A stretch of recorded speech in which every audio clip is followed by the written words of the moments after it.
ലഹരിമുക്ത കേരളം ആരോഗ്യയുക്ത കേരളം എന്ന ദൗത്യത്തിലേക്ക് പെരുമ്പാവൂർ നഗരസഭയും സേവാഭാരതിയുടെ നേതൃത്വത്തിൽ വെങ്ങോല പഞ്ചായത്തിൽ ആരംഭിച്ച പുനർജനി ഔട്ട്റീച്ച് ഡ്രോപ്പ് ഇൻ സെന്ററിന്റെ ഉദ്ഘാടനം പഞ്ചായത്ത് പ്രസിഡന്റ് ഷിഹാബ് പള്ളിക്കൽ നിർവഹിച്ചു. കേരളത്തിലെ യുവതലമുറയെ ബാധിച്ചിരിക്കുന്ന ലഹരി വസ്തുക്കളുടെ ഉപയോഗം കുറയ്ക്കുക എന്ന ലക്ഷ്യത്തോടെയാണ് പെരുമ്പാവൂർ വെങ്ങോല പഞ്ചായത്തിൽ Punarjani outreach drop in centre ആരംഭിച്ചത്. സേവാഭാരതിയുടെ നേതൃത്വത്തിൽ ആരംഭിച്ച പദ്ധതിയുടെ ഉദ്ഘാടനം വെങ്ങോല പഞ്ചായത്ത് പ്രസിഡന്റ് ഷിഹാബ് പള്ളിക്കൽ നിർവഹിച്ചു.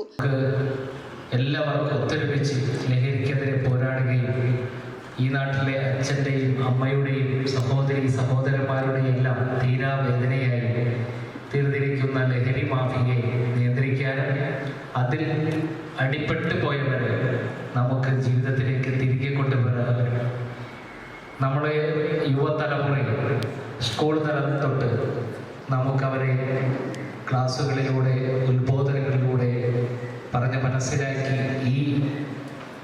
ഈ ലഹരിയുടെ പിടിയിലകപ്പെടാതെ കാത്തു സൂക്ഷിച്ചുകൊണ്ട് നമ്മുടെ നാടിന് വേണ്ടി നമ്മുടെ സമൂഹത്തിന് വേണ്ടി ബേൽസേദ ദേവാലയത്തിലെ ശ്രേഷ്ഠ പുരോഹിതൻ ഫാദർ യേശുദാസ് വടവോട്ടിൽ അനുഗ്രഹ പ്രഭാഷണം നടത്തി.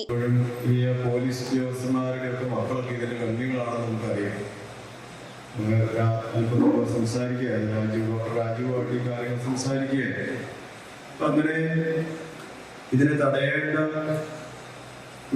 ആളുകളുടെ ഒക്കെ അനുവാദത്തോടും സപ്പോർട്ടോടും കൂടി തന്നെയാണ് ഇത് സമൂഹത്തിൽ വ്യാപകമാകുന്നത്. ദേശീയ സേവാഭാരതി എറണാകുളം ജില്ലാ പ്രസിഡന്റ് ഡോക്ടർ ബി രാജീവ് അധ്യക്ഷത വഹിച്ച യോഗത്തിൽ ജില്ലാ ജനറൽ സെക്രട്ടറി AN ബിജു സ്വാഗതവും ഡോക്ടർ അൽക്ക ഷാജി ആമുഖ പ്രഭാഷണവും നടത്തി. സിംസി ഷാജി, A വിനോദ്, അശ്വതി മോഹനൻ എന്നിവർ ആശംസകൾ അർപ്പിച്ച് സംസാരിച്ചു. ശിവരാത്രി സേവാനിധിയുടെ ജില്ലാതല ഉദ്ഘാടനം ഷിഹാബ് പള്ളിക്കൽ, ഫാദർ യേശുദാസ് വടവോട്ടിൽ എന്നിവർ ചേർന്ന് നിർവഹിച്ചു. News bureau, Perumbavoor. Kopparambil ayurvedic hospital and research centre. ഉഴിച്ചിൽ, lumbar spondylitis, cervical spondylitis, disc bulging കൊണ്ടുണ്ടാവുന്ന ബുദ്ധിമുട്ടുകൾ എന്നിവ ചികിത്സിക്കാൻ വിദഗ്ധരായ ഡോക്ടർമാർ. Kopparambil ayurvedic hospital and research centre,